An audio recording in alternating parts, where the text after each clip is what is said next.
ในวิดีโอนี้คุณจะได้เรียนรู้ระบบเทรดระยะสั้นซึ่งทำกำไรประมาณ100จุดต่อเทรดเหมาะสำหรับผู้ที่ต้องการเก็บกำไรสั้นๆจบภายใน1วันแล้วก็มีอัตราวินเรทที่ค่อนข้างที่จะสูงพอสมควรซึ่งตัวของวิดีโอจะอธิบายวิธีการเซตอัพชาร์ตและกฎการเข้าบ่ายและเซลล์จุดในการตั้งตัวของ stop loss และสุดท้ายก็จะมีการแบ็กเทสให้ดูนะครับว่าใน1เดือนเนี่ยอัตราวินเรทเป็น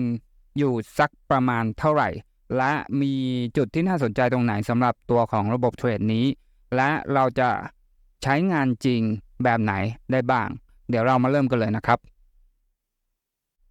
เดี๋ยวอันดับแรกเรามาดูวิธีการเซตอัพตัวของชาร์ตสำหรับระบบนี้กันนะครับตัวของระบบเก็บกำไรระยะสั้นเนี่ยเราก็จะเทรดในช่วงของตลาดลอนดอนเปิดเป็นหลักอันดับแรกสุดให้คุณคลิกไปที่อินดิเคเตอร์นะครับและตัวแรกที่เราจะใช้ก็คือในส่วนของ Money Flow Index นะครับซึ่ง Money Flow Index ก็จะเป็นอินดิเคเตอร์พื้นฐานเราคลิกใส่กราฟได้เลยนะครับมันเป็นอินดิเคเตอร์พื้นฐานที่โปรแกรมเทรดส่วนมากก็จะมีมาให้อยู่แล้วซึ่งตัวของ Money Flow Index เราก็ดูง่ายๆนะครับว่าถ้าเกิดว่าอยู่ข้างบนเนี่ยแสดงว่าเป็นขาขึ้นอยู่ข้างล่างเป็นขาลงนั่นเองให้เราดับเบิลคลิกตัวของ Money Flow Index แล้วเปลี่ยนตัวของความยาวหรือว่า range เป็นที่21ในส่วนของรูปแบบตรงนี้เราจะเอา overbought หรือว่าการซื้อเป็นจำนวนมากเกินไปออกนะครับแล้วก็การขายเป็นจำนวนมากเกินไป oversold เราก็จะเอาออกด้วยแล้วตัว background เราก็จะไม่ใช้นะครับส่วนในตัวของ middle band ก็ใช้เป็นเส้นก็ได้แบบนี้เลยแล้วกดตกลงวิธีการดูการเทรดของเราเนี่ยก็เราจะใช้ตัวของ Money Flow Index ในการวัดว่าตอนนี้ราคาน่าจะทำตัวของขาขึ้นหรือว่าขาลงนะครับซึ่งก็ง่ายๆนะครับถ้าเกิดว่าตัวของ Money Flow Index สามารถตัดเส้นกึ่งกลางไปด้านบนได้แสดงว่าตอนนี้ราคาน่าจะเป็นในส่วนของขาขึ้นแล้วถ้าเกิดว่าตัดกึ่งกลางไปด้านขาลงได้ตอนนี้ก็จะเป็นจังหวะที่ดีที่เราจะเซลล์นั่นเองแต่ถ้าเกิดว่าเราใช้ตัวของ Money Flow Index อย่างเดียวในการเทรดโอกาสที่จะล้มเหลวก็ค่อนข้างที่จะสูงนะครับเพราะฉะนั้นเนี่ยเราก็จะเพิ่มอีกตัวเข้าไปนั่นก็คือตัวของ Moving Average นั่นเอง Moving Average Exponential อย่างที่เคยคุยไว้ว่าตัวของการเทรดระยะสั้นหรือว่าการเทรดเก็บจุดน้อยๆเนี่ยการดูแนวโน้มก็เป็นเรื่องที่สำคัญแต่ถ้าเกิดว่าให้เรามาวิเคราะห์จากกราฟณเวลาเทรดจริงเนี่ยอาจจะไม่ทันเพราะฉะนั้นตัวของ Moving Average Exponential ที่เป็น200ตัวนี้จะทำหน้าที่ในการคัดกรองตัวของแนวโน้มให้เราโดยที่เราไม่ต้องไปดูหรือว่าไปสนใจเรื่องของแนวโน้มมากนักเหมาะสำหรับคนที่อาจจะวิเคราะห์ไม่เก่งหรือว่าต้องการที่จะประหยัดเวลาในการเทรดนั่นเองนะครับโดยที่ตัวของราคาถ้าอยู่ต่ำกว่า moving average 200ตรงนี้ก็ให้ถือว่าเป็นขาลงนะครับเราก็จะมองในส่วนของ money flow index เป็นในส่วนของขาลงเช่นเดียวกันแล้วก็ทำการเซลล์แต่ถ้าเกิดว่ามันอยู่ด้านบน moving average 200เราก็จะมองทางด้านของขาขึ้นนะครับเราก็จะทำการ buy นั่นเองเพราะฉะนั้นเนี่ยมันก็มีแค่2ขาเท่านั้นองค์ประกอบของระบบเทรดก็จะมีแค่นี้ส่วนอีกตัวหนึ่งถ้าเกิดว่าใครใช้ Trading View ตัวฟรีอาจจะใส่ไม่ได้แต่ถ้าเกิดว่าใครใช้ตัวของ Trading View ที่เป็นตัวเสียเงินก็จะใส่ Indicator ตัวที่3ได้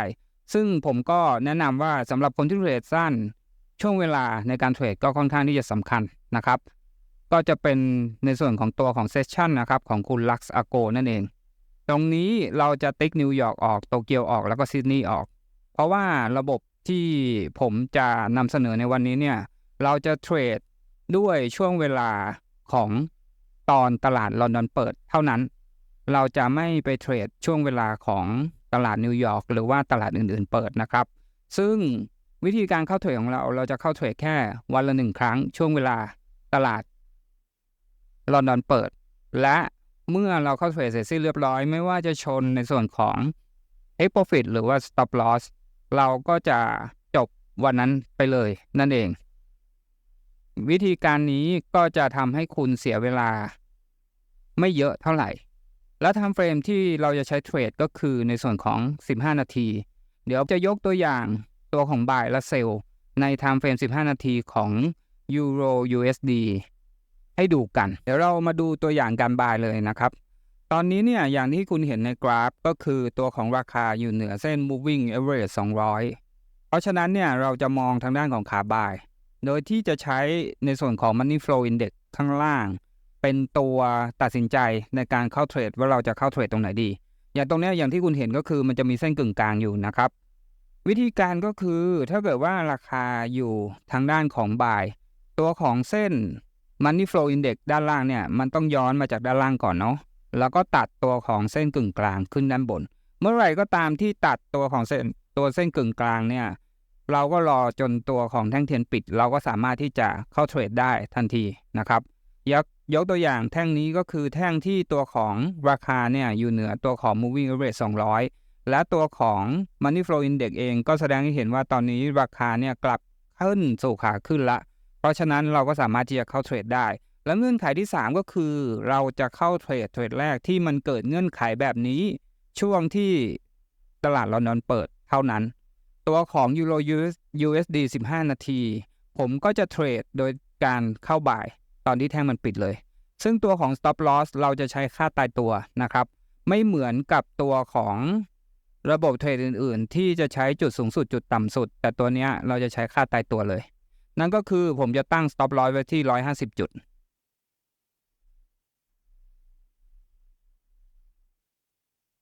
ในส่วนของ take profit เราจะใช้170ทำไมถึง170เพราะว่ามันมีสเปรดด้วยนะครับเวลาที่ราคาไปโดนที่150จุดเนี่ยมันอาจจะยังไม่ปิดในทันทีเพราะฉะนั้นเนี่ยเราก็ต้องตั้งไปที่170แล้วเราจะได้150จุดนั่นเองเดี๋ยวเรามาดูกันว่าถึงหรือเปล่านะครับอย่างที่เห็นในกราฟเนี่ยก็คือคุณก็สามารถที่จะทำกำไรได้ขั้นต่ำก็เป็น100ขึ้นไป170จุดตรงนี้ก็สามารถที่จะทำกำไรได้ง่ายๆอันนี้ก็คือตัวของขาบายนั่นเองแต่ต้องข้อควรระวังก็คือการตั้ง stop loss ตายตัวคุณต้อง back test ก่อนอันนี้ผมเคย back test มาแล้วเพราะฉะนั้นผมจะทราบได้ว่าตัวของ Euro USD เนี่ยตอนที่ money flow index มันตัดและ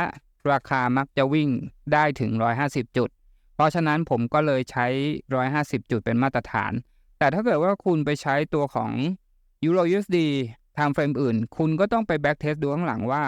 ตอนที่ money flow index มันตัดในช่วงที่ตลาดลอนดอนเปิดเนี่ยมันวิ่งไปได้สักกี่จุดแล้วเราก็ไปหาค่าเฉลี่ยตรงนั้นมาตั้งตัวของ Risk to Reward หรือว่า Stop Loss กับ Take Profit เป็น1:1เท่าอย่าง150แต่ถ้าเกิดว่าคุณไปใช้ใน5นาทีมันอาจจะเหลือ100:100ก็ได้นะครับตรงนี้คุณต้องไปเช็คดูว่าตัวไหนเนี่ยจะเหมาะสมมากที่สุดซึ่งส่วนมากแล้วผมก็จะตั้งตามตัวของ Stop Loss นั่นก็คือถ้า